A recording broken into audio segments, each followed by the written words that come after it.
আসসালামু আলাইকুম রহমতুল্লাহ। সম্মানিত দর্শক শ্রোতা মণ্ডলী, আমরা ইস্তাম্বুল হোটেল আর রিসোর্টের নামে আমরা বাংলাদেশের অর্থনীতিতে একটি ভূমিকা রাখার জন্য কুয়াকাটাতে আমরা একটা রিসোর্ট তৈরি করছি, যেটির মাধ্যমে আমরা কর্মসংস্থান এবং অর্থনীতিতে ভূমিকা রাখার চেষ্টা করছি। আপনারা জেনে খুশি হবেন যে আমরা ইতিমধ্যেই আমাদের কার্যক্রম শুরু করে ফেলেছি এবং ইনশাআল্লাহ তাআলা আল্লাহ যদি দয়া করেন আমরা ডিসেম্বরের মধ্যেই আমরা আমাদের প্রজেক্টের কাজ শুরু করে ফেলবো ইনশাআল্লাহ। তো সেজন্য আপনারা আমাদেরকে দোয়া করবেন। আর আরেকটি জিনিস যেটি আপনাদেরকে জানাতে চাই যে আপনাদের প্রত্যেকটি ইনভেস্টমেন্ট আমাদের জন্য আমানত। আমরা আপনাদের আমানতকে কখনোই খেয়ানত হতে দেব না ইনশাআল্লাহ। সেটার জন্য আমরা সদা সর্বদা সতর্ক আছি এবং থাকব।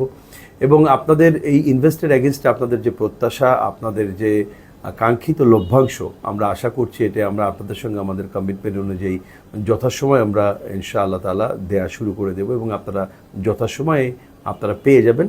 আপনারা আমাদের সাথে থাকুন। বাংলাদেশ গড়ার যে মিশন ভিশন নিয়ে আমরা এই ময়দানে এসেছি, আপনারা তাদের সাথে থাকুন। আমরা বাংলাদেশকে গড়তে চাই, একটি সুখী সমৃদ্ধশালী বাংলাদেশ বানাতে চাই, ব্যাপক কর্মসংস্থান সৃষ্টি করতে চাই এবং বাংলাদেশকে সত্যিকার একটি সোনার বাংলা হিসেবে আমরা তৈরি করতে চাই। তো আমাদের এই পথযাত্রায় আপনারা আমাদের সাথী হবেন, এটাই আমাদের প্রত্যাশা। ধন্যবাদ সবাইকে।